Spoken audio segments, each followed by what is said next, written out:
months, and it's only about getting sharp and staying active and making sure that that doesn't repeat itself. Much respect to Luis Arias and his team, but I did go out there and prove the point that I wanted to prove, which is that there's level to this game, and he was outmatched, and I knew the attributes that I brought to the table, that he wasn't able to deal with it, and that's exactly what we showed. I'm looking forward to bigger and better things. The future is very, very bright. Even though this, to me, wasn't the best performance, I'm looking forward to having the best performance in the near future. So, thank you guys, all of us, and we can go to some questions. Danny, not sure if you caught the tail end of his post-fight, but John David Jackson had a lot to say. He said you were a cruiserweight in the ring, essentially. And he made a big deal that you came in, you know, huge, like in a whole different weight class than Lewis. I know you hate being, you know, getting that accusation post the Triple G fight. That's been a big thing of you not weighing in on the scale. Can you make a comment on that? Well, I mean, I make middleweight, and I'm probably the biggest middleweight because I skip leg day. You see my legs, I'm skinny at the bottom and I'm big up top, right? So it's not my fault, that's just the way things work, but I'm just a really big middleweight, and I can make it easy. This camp for me was the easiest, and big shout out to Chris Algieri. This camp was the easiest that I've made 160. I was able to have breakfast the morning of the weigh-in. I was able to feel good and feel strong. I can't help it if I'm a big middleweight. But that's not an excuse for anyone. Because if you're an elite, then you're elite and you know how to avoid certain shots. And I don't think he was really able to avoid much. I mean, he held and he grabbed and, you know, he ducked and dodged, but I'm just an elite fighter. It just so happens I'm one of the biggest middleweights in the world. Danny, yes, sir. Congratulations. Thank you. ARIAS held a lot. Did the referee ever address that, you know, when he was speaking to you guys? Because it didn't seem like it to me. Yeah, I think the referee, he gave him a couple warnings. I would have liked him to give him a lot more warnings, but the referee did a stellar job, no complaints. He was in survival mode from the first round on. Once he got hurt, he was in survival mode. And it's really hard to stop a guy who's like experienced with the survival skills. He was grabbing, he was ducking, he was holding, and I really wanted to display my skills, and my trainer kept telling me, put your combinations together and start from the body, because that's where he would start when he started holding. I just started a little headhunting a little bit too much, but you know, it's just about the experience, and I gained a lot more experience in this fight than I've done in my previous fights for that reason alone. Danny, was he better defensively than you thought, or would you not even say that he was being defensive because he was so looking to survive?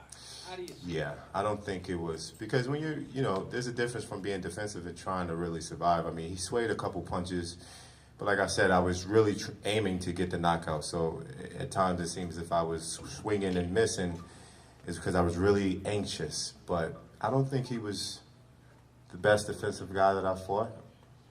But he did a really good job at holding and surviving. I give him that. But he didn't pose any threat. He didn't hurt me at any time in the fight. And I was able to see all the shots. You know, he wasn't that fast of a guy. I just think I could have done better, but I did think I put on a good performance. A nice, strong 12 rounds for me and getting that experience where people think I'm this huge knockout artist.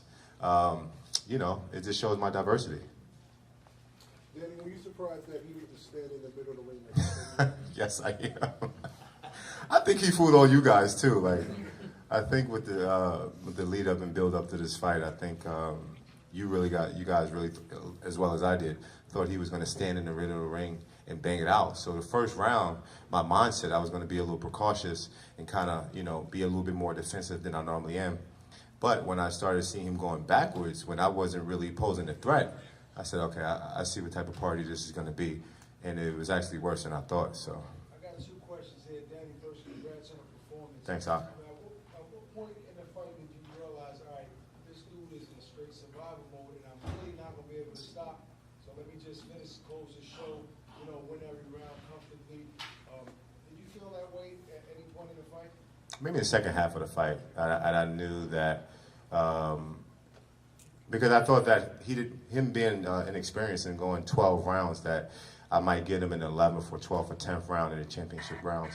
But he was able still to survive, and even though I hurt him a couple times in the fights in the later portion, yeah, and that's credit to my trainer. He told me to go down to the body, because every time I go for the head, the guy ducks down and holds, and you know, he just had survival skills. I mean, there's nothing I can say about it. I mean, it was just a learning experience. My second question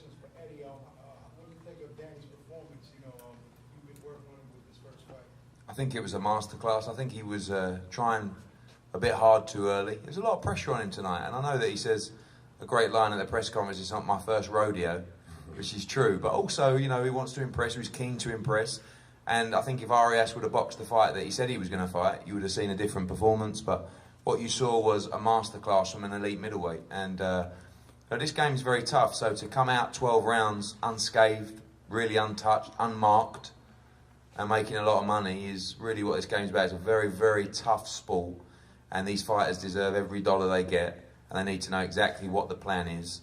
And the plan tonight was 12 rounds, win every round, have a couple of weeks off, back to the gym.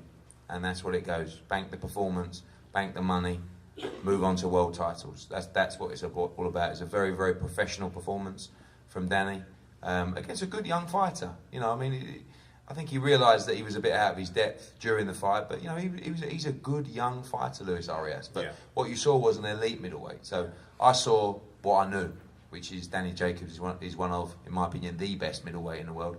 And you'll see his level rise, as you do always, when he steps up against the even better guys. I mean, hey, listen, I just think, you know, to add to what he's saying, I just think you can't really knock out everyone, but I showed, you know, bits and pieces of my different attributes. I think once he got a feel of the power, that's when I was able to put my combinations together in the later portions of the round. So that's early on when I said the pressers and the building up of this fight that I wanted to show my levels. And even though I could have done a better job, I do feel like I did just that. I think he realized in the first round that he's outclassed. Yeah. You know, I seen it in his face. When you said it in the post interview, you said, you know, it takes a while to let go of some of that anger and that anxious. Is it still there now? Are you gonna go? No, I just finished seeing his mom, and she came up and we spoke, and we said there's nothing but love and respect. Like at the end of the day, you know, we human, you know, and the back and forth talk, yeah, it's gonna get under my skin, but I respect him. Like, you know. Did you want to say on camera who ran now? No, that's not it. No, that's not. No, I would never disrespect him. My skills spoke for me inside that ring, and that's really at the end of the day what it's all about. You know. Your speed, you look really fast. Your speed was really impressive today. I felt good, and I was able to utilize my jab a lot more, which my trainer loves, because in the last fight we kind of strayed away from that. And I think just adding different pieces to the puzzle as we get in this experience. So I don't look at 12 rounds with a guy who many feel like I could have stopped as a defeat or a loss. I look at it as progression. But what it is that no one really knows him because he's never fought anybody. So we don't know if he could even be stopped. Right. Yeah. And that's the thing, too. I've said leading up to this fight that you have to respect a guy like this because a lot of people in the inner circle, the boxing world, know this guy and he has respect amongst the boxing community. He's just not known to the world. And that's why I had to be on my A game and expect, you know, his very best. Congratulations, Daniel. Thank you. I know this week you've been sort of avoiding looking further than Luis Arias and giving him the respect that he deserves. Absolutely. Now that's done, who would be your #1 target if Eddie Hearn could make something happen for you? My #1 target? I mean, how do you say a #1 target in a division with so many different great contenders and champions? Obviously, I want to go for the best. But if it doesn't happen, then we have a list full of guys that we can pursue. And it's ultimately about really what the fans want and what makes sense. With David Lemieux, Billy Joe Saunders being tied up, as we spoke about, yeah. Looks like Canelo Golovkin's going to be potentially tied up. Does that leave Charlo? Would that be the fight to tick your boxes? Charlo, like I've said before, I want to fight the very best. And Charlo just moving up to the middleweight division. You know, some would say he has a lot to work for. Some would say he hasn't really proven anything to be calling out these big names and stuff like that. But I'll definitely give him a shot. What about some of the British guys? You've just had that exposure back in the UK. Yeah. There's some great middleweights back on the UK shores, like some Martin Murray. I'm sure he would jump at an opportunity. Does that interest you? Does that tick any boxes? I'm not sure if Martin Murray makes sense. I think that's going a little bit further down the line. I respect him, but I just think we want fights that make sense. We want fights that's going to catapult our careers to the next level, not fights where people expect us to win. Okay. Yeah. You had a lot of success out of the southpaw position. I think maybe even the knockdown occurred when you guys switched to southpaw. Oh, I didn't. I forgot. It was a. Oh, okay. Yeah, my bad. I forgot I knocked it down. Is that something that maybe we can see come out earlier in your fights, or do you wish you had kind of switched around earlier? Because it seemed confusing. Well, I mean, I just really, once my jab was flowing, I just stuck to what worked. And I switched southpaw to see if I can get the knockout because I wanted to go for overhand left. But it's just how I feel in the middle of the ring. It's how I feel in the moment, and it comes out when it's necessary. But I love switching southpaw. As you've seen, I've been doing it my whole entire career. I'm pretty good at it. I could be better, right, Pops? Could be a lot better, but boxing is a forever going learning process, and I'm always going to be a student of the game. But it seems like you're more effective from the southpaw stance. Could you fight an entire fight? I believe I can fight an entire fight, but you got to understand. All right, Andre. Don't talk my baby. All right. Don't talk my baby into trying. Not yet. But see, you got to understand, I have respect for this game. And when you're at an elite level, you have to fight elite. And fighting an entire fight southpaw, I don't know. I mean, I would love to do it, but, I have to choose wisely who I do it against. After fighting Triple G and seeing, Triple G Canelo, do you still consider Triple G the scorpion of the division? No, I think I'm the scorpion of the division. I just think I'm now the most avoided guy, where Triple G had that claim. But like I said before, my job is really to continue that ladder because I don't cry over spilled milk. And I hate talking about, I felt like I won the fight, and then people, it's just a forever going argument. But I'm going to continue. Now that I have this new chapter, I'm in a great position. We're chasing these guys, but we don't need these guys. We're going to do what we have to do because at the end of the day, as long as I do what I have to do in the ring and win, it's going to be by popular demand. And they're not going to have a corner to run to because, the people speaks for, what's real. Danny, Yes, sir. An expression you like to use. What level do you see yourself on Right now, what level? I mean, I'm at the top level, I believe. I'm just a little rusty now, but in my next fight, I think I'll be a lot more sharper, depending on who we fight. I think you'll be able to see the same skills and more. 1 of 3 is the answer. That's the level. Danny, how soon do you want to get back in there? You keep talking about the rust. How many months? We're going to be back in there in April. We're going to have the date, the venue, and the specifics. In a week's time? Couple of days? Yeah.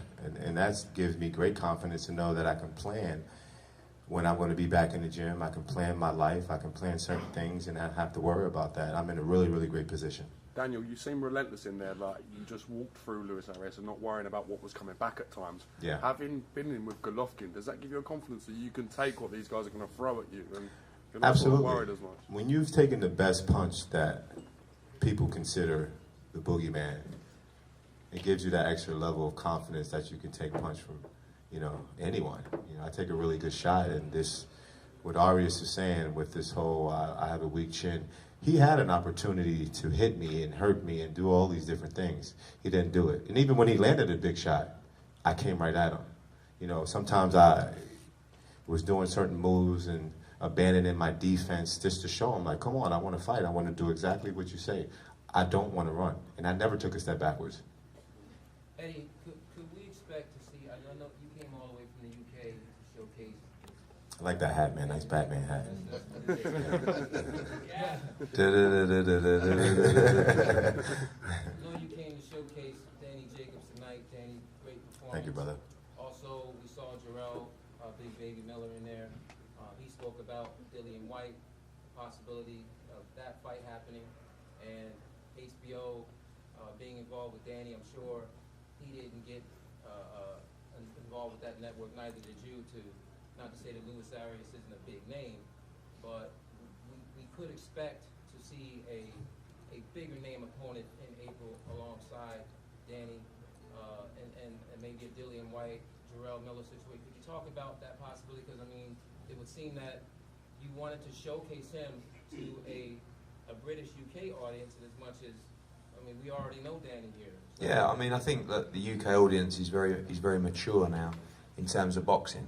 There's a lot more fanatical audience in the UK than there is in America in terms of knowledge, in terms of, they'll be sitting up tonight watching Danny Jacobs box at 4 o'clock in the morning.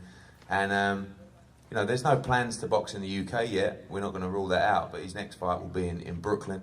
And Jarrell Miller's a part of the plan as well because, I think the Dillian White fight's a great fight as well. In terms of Danny stepping up to the next level, he's quite right. We will do what we want to do, but we understand we have to provide good quality fights and fights that people are interested in.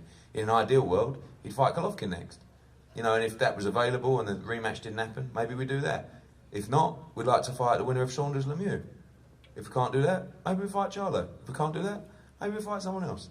But we also are also governed by our network, who won't just let us fight, you know, Tom, Dick or Harry. It's going to have to be a top quality middleweight. And, you know, Danny Jacobs, one thing he's shown time and time again is he'll fight anyone. It's not a case of, oh, he'll be turning down opponents. But, you know, we need the right opponent. But this is about building Danny Jacobs into a position where the fight is unavoidable for the likes of Canelo and Golovkin. We're not sitting out here saying, oh, hopefully we get a shot against these guys. Like, no disrespect to Lemieux and Saunders, I see Danny Jacobs on a whole new level to those guys in terms of ability and hopefully in terms of profile as well and draw. So that's the level we want to get to, where actually they're coming to us saying, oh, is there any chance of a shot with Danny? Having fought Golovkin, someone said it will be fair. Yeah, 100%. Listen, he's nowhere near the size of the star he should be after that Golovkin performance. Okay? So in my opinion, he beat Golovkin. In other people's, you know, maybe it was a draw. Maybe it was 1 round to Golovkin. But you couldn't split the fight. So there's this guy who is supposed to be this animal, this superstar in Gennady Golovkin. And here's a guy who has bundles more charisma, just as much talent. He's from Brooklyn. You know, he should be absolutely mobbed on every street in New York State. Yeah? So that's really my job. And if I would have had him leading into the Golovkin fight, maybe we'd be in that position now. But we're building as well. We're not just building in the ring, we're building outside of the ring. And So, why do you think those things have happened for him since the Golovkin fight? sorry? Why haven't those things happened? Because he didn't have a promoter behind him. Because he didn't have activity behind him. You know, you can't come out of a fight like that and a performance like that and not scream and shout. And he's not the kind of guy to scream and shout. But you need a vehicle behind you to push you and make noise. That we should have won that fight, that we want the rematch, that we're the best middleweight in the world. That's just standard behaviour, standard promotional literature. That is. This deal with Eddie seems like it makes sense after the fight week and now the fight is over. Like, how's the experience with Eddie?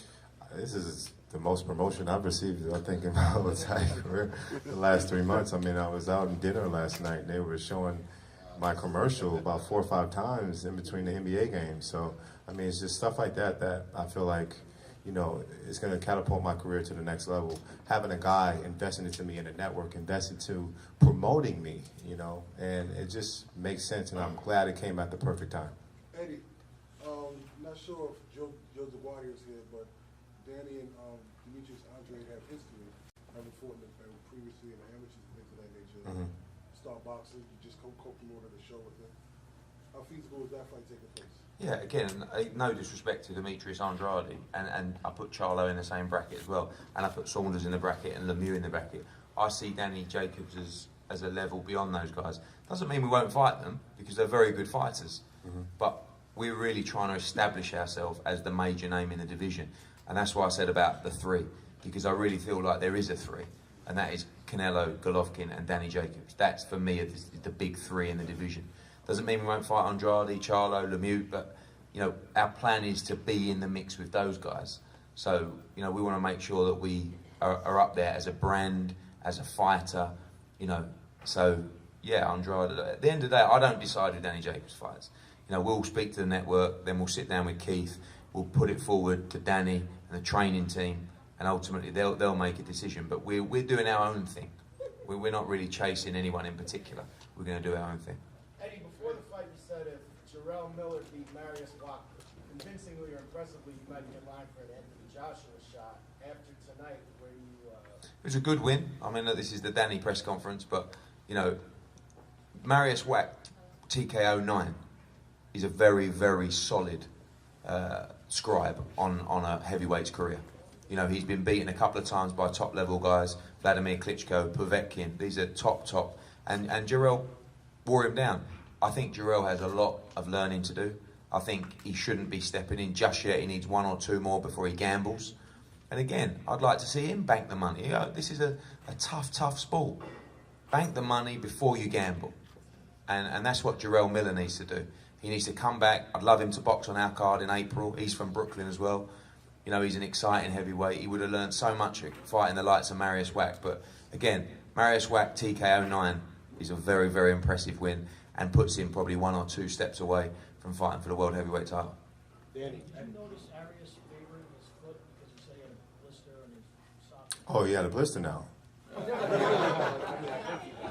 Oh, he did? Oh, okay. Those pesky blisters. Yeah. I mean, I don't know. Maybe if he didn't run, then, or if he'd have met me in the middle, he wouldn't have had surgery on it. Much respect to He Arias. actually left with his foot and his splint. It was on top of the foot. Yeah, man, listen. You know, at the end of the day, it speaks for itself. Yeah. Danny, can you describe your experience at Nassau Coliseum? It's been amazing. I've loved the experience. You know, Brooklyn spread love. That's my motto. And I would love to fight all over the world. I'd love to fight and give people who haven't had an opportunity to see me fight live. You know, so coming to the islands, I'm still a New Yorker, still have people come out and show support and give these Long Islanders a great show. I really felt that's what we did. We accomplished. Me and Baby Miller put on a great show for the fans along with the rest of the undercards. And I look forward to continuing that legacy. I think, you know, Barclays Center obviously makes more sense because that's where I have my biggest draw. And, you know, we really have opportunity to sell this one out. But, you know, that's about building our brand. And that's really the experience that we have. And we're going to continue to climb that ladder. I'm glad that I had an opportunity to come in Nassau Coliseum and perform in front of these people. Eddie, what's your assessment of your first show here in the U.S. and moving forward? What would you do differently? It's a great learning experience, and you know, I want to thank obviously our team at Matchroom, done a great job, and the co-promoters on the show as well, Salita Promotions, Joe LaGuardia, Rock Nation, Golden Boy. I think that's a marker for us that we're willing to work with anybody in boxing and not let the politics of the game spoil fights for the fans. Again, working with partners like HBO, Sky Sports, Brooklyn Boxing. I want to thank Brett Yormack, Anthony Cantanzaro, and all the team at Brooklyn. Gina up the back there. My man Keith Connolly. Yeah, well, I haven't got onto him yet. But Brooklyn Boxing, you know, what I've found is there's very few venues that really drive the action, and Brooklyn Boxing do it. Well, what have I found about the market? Too early to say. Little bit of a lack of noise but I'm comparing it to the UK fans who are crazy, who are dancing around, singing, jumping around, and you know that's going to take time to understand. But everybody's got 2 arms, 2 legs, and a heartbeat, and they love a great time. And boxing's the greatest sport in the world. So I feel like tonight was a nice, solid start for us. I think we'll be back in the city for the next fight, and quite right, as Danny says, Keith Connolly, thank you very much for all your help. There's few managers who care as much for their fighters as Keith Connolly. Yeah, I agree. And you'd think that actually he was Danny's dad rather than his manager. But he's done a wonderful job for Danny Jacobs, and it's great working with both of them. So for now, it's just a New York thing? No, we're going to be doing 4 shows. Look, my deal is I'm not exclusive with HBO. Okay? Danny Jacobs is exclusive with HBO. So we'll see where it takes Matchroom Boxing USA. Had 24 phone calls in the last 2 months from big name American fighters wanting to sign with Matchroom. I can't give them what they need. There's a big problem with American fighters that don't have the activity, and it's hurting them inside the ring and it's hurting them outside the ring. So Daniel Jacobs is the flag bearer for Matchroom Boxing. He's the ambassador for Matchroom Boxing, and we're going to put all our focus into him right now, and we'll see where it takes our business. But I don't want to start signing 20 fighters and promising this and promising that, and they're only boxing once a year, and I can't really get behind them. I can't deliver them the TV dates. That's no good for anyone. So luckily for Danny, he gets our full attention for now. And listen, maybe in 6 months' time, maybe in a year's time, we've got 12 days here. I need 12.